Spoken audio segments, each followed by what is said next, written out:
welcome to the Attunement Emissary Legacy series. My name is Gary Goodhue, and I will be your host. We're going to be working with legacy material from the Emissaries of Divine Light, all in helping further the understanding and the working principles behind attunement. The first piece that we've decided to start this episode with is from the founder of Emissaries of Divine Light and the founder of Attunement, Uranda, a man by the name of Lloyd Arthur Meeker that had a mystical awakening experience back in the early 30s. And he taught and wrote different spiritual teachings under the name Uranda, created what became an international spiritual organization called Emissaries of Divine Light, founded a headquarters intentional spiritual community in Loveland, Colorado called Sunrise Ranch back in 1945. And he has all these amazing works and teachings. So we're going to explore one of them, and there's 7 chapters for the 7 steps to the Temple of Light. And we'll devote an episode to each one of these chapters. And something to share and understand about Uranda is that he definitely has ascended mystical teachings. And he grew up in the Midwest, in the Bible Belt. And so a lot of the teachings, even though they're not biblical in nature, they're very spiritual, but they do have biblical basing and some of the terminology. And the way that he speaks is in a masculine form. And that's found in religion and really all over the world and culture for a long time with humanity, where we've been this patriarchal system and had a masculine focus. So that's just the way he speaks.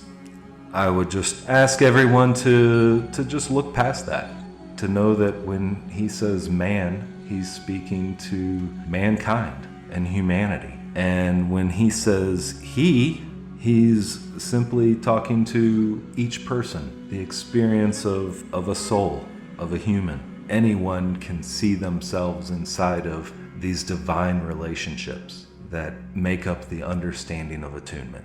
This connection between our own I am presence, God's self-being, wonderful one within, and the human personality, the embodied being that we know from birth to death that experiences life, and this divine connection that exists within each one of us and what's possible from that.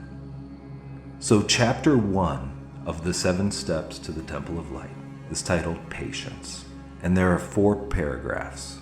I'm going to read through each paragraph as it is and then expand and reread some of the paragraph, because there's a lot of very valuable material packed very tight into these words.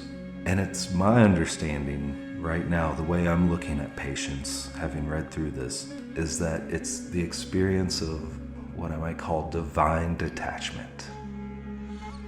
Chapter 1, Patience. Patience relates to the physical nature of the outer man. In it is a resignation to the will of the wonderful one within. In it is a perfect unconcern in regard to that which may take place in the outer world.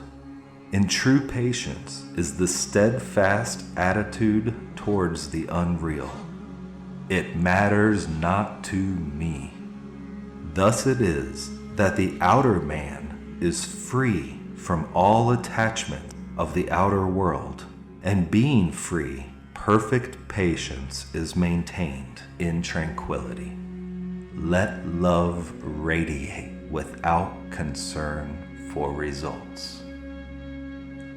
So we have this understanding of patience, like allowing something to fulfill or evolve or transform and over time, and being accepting with what is without judging it, just holding space for it. And that's so in alignment with this paragraph of this resignation to the will of the wonderful one within. So that means it's not our will that we're pushing out into the world with an agenda or an expectation of an outcome. It matters not to me What would it be like to approach the situations of our lives, the other people, all the things that are going on, what we see in the news and on the world scene? What if we were unmoved by any of it? That doesn't mean just being completely passive and absent and ignoring everything. It just means that it doesn't move us. We're free from the attachments of the outer world and patient, allowing things to move in their own space and time and go through a creative process and come into fruition, but without judging what is as it is in the moment. This line at the end of the paragraph is a foundational phrase in emissary teachings. Let love radiate without concern for results. Let means that there's something that is wanting to happen that you just have to allow. Of course, the radiation of love is in that vibration of love, and we have to give our attention and desire and intent towards love because it is present, and we let it move through us as we let go of our attachments and need and desire for things to be a certain way, the results and the outcomes. So the next paragraph, the physical nature of man and of all other material things is the result of absolute reality, and it is only through the inherent reality that is in them that they exist. To deny the physical and the material is to deny the reality also. All material things are, in themselves, perfect. The physical body is real and beautiful beyond words to describe. It is wonderful beyond all the imaginings of mankind. In it are revealed the secret things of God. Through it work the cosmic forces of the universe. Evil results from material things, including the physical body of man, only when the cosmic laws of being are ignored. So Uranda here is very clearly stating this principle that I understand as God is. God lives in and through and as all things, all that is, all of creation, everything within the material plane, all of our physical matter and this 3D reality is manifested through, as, and with God as a present reality, the absolute reality, that unchanging realm of unconditional love and beyond space and time. The infinite, the eternal, this absoluteness. When we deny that reality within physical things, within the physical world, and even within our physical body, then that is what results in evil, because the cosmic laws of being are ignored. We're viewing and relating with the material world as if it's only matter, without recognition of the cosmic laws of being, that God and absolute reality and being itself is within all things. Next paragraph. He who can rejoice in the physical and behold beauty in all material things, remaining unconcerned about the apparent misapplications in the world around him, having released all in perfect selflessness, desiring nothing but enjoying all things, so that he lives in the source of all that is, even the positive center of God being within himself, is he who knows true patience. For him there can be no cause of irritation, for he dwells in the eternity of this present instant. For him there can be no suffering, for he counts all things joy in the privilege of service. He can make no sacrifice, for he holds to nothing, is attached to nothing, but dwells constantly in all things. This is he who has entered into the patience of the Lord. For this is the one who has become a doorkeeper in the temple of his Lord. I love this paragraph because it's taking these concepts of divine detachment and letting go of our concern for results and being moved by all the happenings of the outer world and adding in this dimension very naturally of service. If we can recognize the presence of God within all things, then we can also recognize our interaction with all things as a service to God. And that is a pretty high honor and a great way to live life, serving the ultimate and absolute reality by loving and serving with whatever gifts you have and whatever the moment of opportunity is calling forth from you, meeting that with this love and total detachment of what happens. And it's amazing because that doesn't mean you don't put forth best effort. That doesn't mean you still try to create with a goal and an intent of what it is that you're desiring to manifest and bring forth into the world. All it means is that depending on what happens, it doesn't move you to the degree that you have these emotional sways of ups and downs, or these moments of judgment of self for blame, for things not working out the way you think they should have, or judging others for doing things other than what you think they should have. All of that is gone. And when we can enter into that type of patience, Uranda says, this is the one that has become a doorkeeper in the temple of his Lord. Obviously, Lord is a reference. It also signifies something. And when he says his Lord, it connects with the term he uses earlier, the positive center of God being within himself.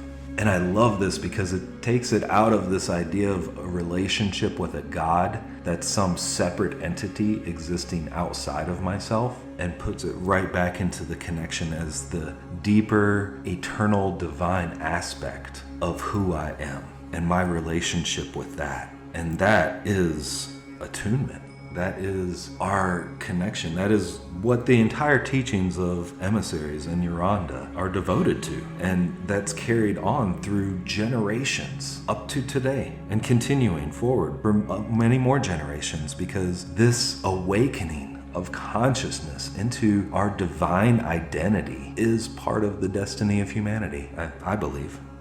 Next paragraph. In this is the privilege of abiding always in the constant service of the Father within, being ever ready to open the door, that the Master within may serve mankind in every thought that vibrates through the physical body, in every word that flows from the lips, and in every act that comes into manifestation through the body. This is the Lord's service, which he will render through each one who will become a doorkeeper in his temple. His temple is the temple of light, even the body of light which surrounds the Lord at all times. He who despises the body of himself or of another despises the temple of the Lord. For know ye not that your body is the temple of God? In patience there is no condemnation. In patience is radiant love. There's this very, very interesting point that Uranda makes in this last paragraph about service and reciprocity.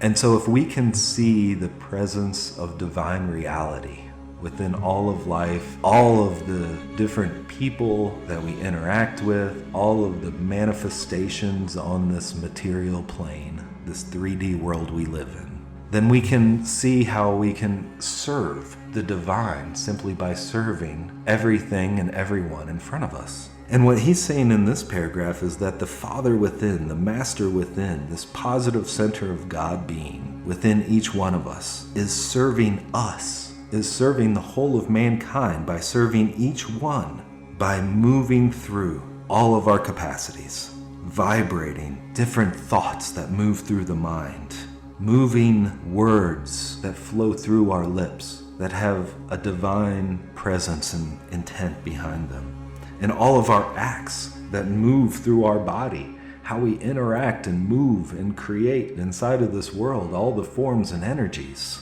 the unmoved moving through all that moves. and moving through all of our capacities is service from the divine to humanity. And when we can see that and open up, accept, integrate, and let that reality infuse through us, and then serve in response, in return, into our world, the divine essence within all things, and just being in the moment with whatever comes up and whatever's called from us, from this place of receiving and giving love, this reciprocity of service, without attachment to anything that happens, without need for anything to happen, because we can be fully sourced for all of our needs by that interconnection of the wonderful one within, the God being serving us, the source. And there's patience and a beautiful life expression. And this is only step 1. This is only the first chapter. Our next chapter, chapter 2, tranquility, we'll explore that next week. Really want to hear what you guys have to say. What are your thoughts about this piece, this transcendent teaching? Please leave a comment. Would love to hear your thoughts. We are the ones that are bringing forth a new reality, and we know what we express. So hit the like button. If this episode had value for you, then share it. Share so that more people can also find and receive that value. Such a pleasure to be together. May you attune to the highest, maintain a vibration of love, and uplift your world by blessing all. Until the next time.